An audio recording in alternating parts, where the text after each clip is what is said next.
செய்திகள் சுருக்கமாக சொல்கிறேன் உங்களுக்கு. ஷாபானுடைய மாதத்தின் 15வது நாள் பற்றி, 15வது இரவு பற்றி நிறைய சிறப்பான ஹதீசுகளை கொண்டு வந்து சொல்வார்கள்.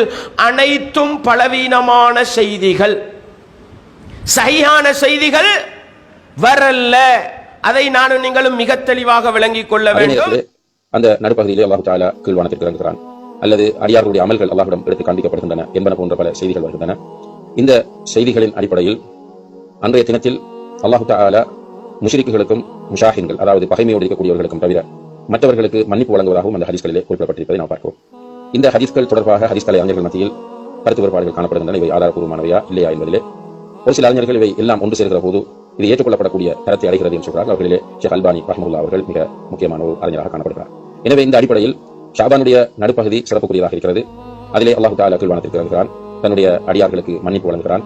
முஷ்ரிக்குகளுக்கு மன்னிப்பு கிடையாது. அதே போல மனங்களிலே பகைமைகளை வைத்துக் கொண்டு குரோதத்தோடு பொறாமையோடு இருக்கிறவர்கள் அல்லது இன பந்துக்களை துண்டித்து வாழ்கிறவர்களுக்கு மன்னிப்பு அந்த இரவிலே இல்லை என்பதை இந்த ஹதீஸ்களின் மூலம் தெரிந்து கொள்ள முடிகிறது.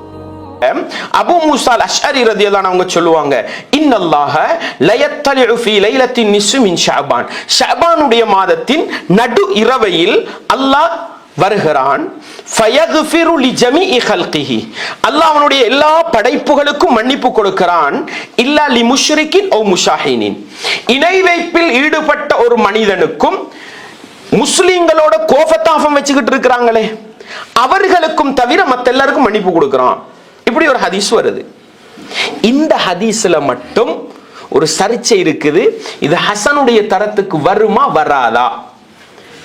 ஹதீஸ் கலை அறிஞர்கள் ஒரு சிலர் இந்த ஹதீஸ ஹசன் என்று சொல்லி இருக்கிறாங்க.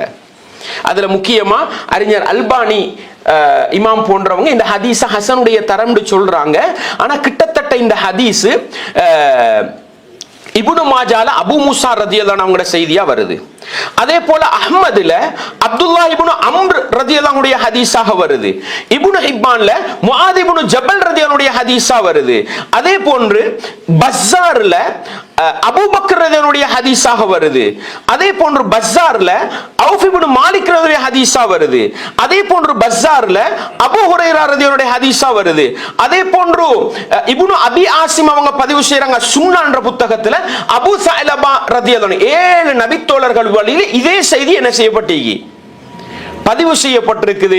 இந்த 7 அறிவிப்பாளர் தொடரை எடுத்துக்கொண்டால் 7லும் பலவீனமானவர்கள் என்ன செய்யறாங்க, சம்பந்தப்படுறாங்க. இதான் விஷயம். 7லும் பலவீனமானவங்க, ஹதீஸ் கலையில விமர்சிக்கப்பட்டவங்க சம்பந்தப்படுறாங்க. இது 7 அடிப்படையில வந்திருக்கிறதுனால ஒரு சில அறிஞர்கள் சொல்றாங்க இது 7 சஹாபாக்கள் சொல்றாங்கன்ற ஏதாவது என்ன இருக்கும், ஒரு அடிப்படை இருக்கும். அடிப்படையில ஹசன் அப்படின்னு சொல்லிட்டு போற ஒரு செய்தியை பார்க்கிறோம். ஆனா 7ஐயும் நாங்க எனக்கு அந்த டைம் விளங்கப்படுத்திக் கொள்வதற்கு டைம் போதாது. ஒவ்வொரு அறிவிப்பாளர் தொடரிலையும் வரக்கூடிய பலவீனம் சாதாரண பலவீனம் அல்ல.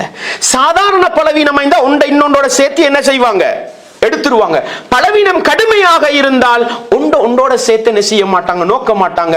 அதனால ஒரு சில அறிஞர்கள் தெளிவாகவே சொல்லிட்டு போனாங்க, ஷஅபானுடைய 15வது இரவு சம்பந்தப்பட்டு வரக்கூடிய செய்திகள் மொத்தமா என்னதான் பலவீனமானது என்று சொன்ன பல அறிஞர்களை நாங்க பார்க்கிறோம். எனவே அதை விரிவா சொல்றேன்னா இந்த நேரம் என்ன செய்யாது, இடம் கொடுக்காது. என இன்னொரு செய்தியை சொல்லிட்டு இந்த தலைப்பு என்ன செய்யணும், முடிக்கணும். எனவே அன்பார்ந்தவர்களே சுருக்கமா விளங்குங்க. ஷஅபானுடைய 15வது இரவுன்னு ஹதீஸ்ல வருது. என்ன வரல, பராத் இரவு சம்பந்தப்படவே இல்லை. பொதுப்படை என்ன வந்திருக்குது, ஷஅபானுடைய 15க்கு வந்திருக்கு. பராத் இரவுன்னு சொல்றதுக்கு என்ன வரல, எந்த ஆதாரமும் தஈஃபான ஹதீஸ்ல கூட வரல.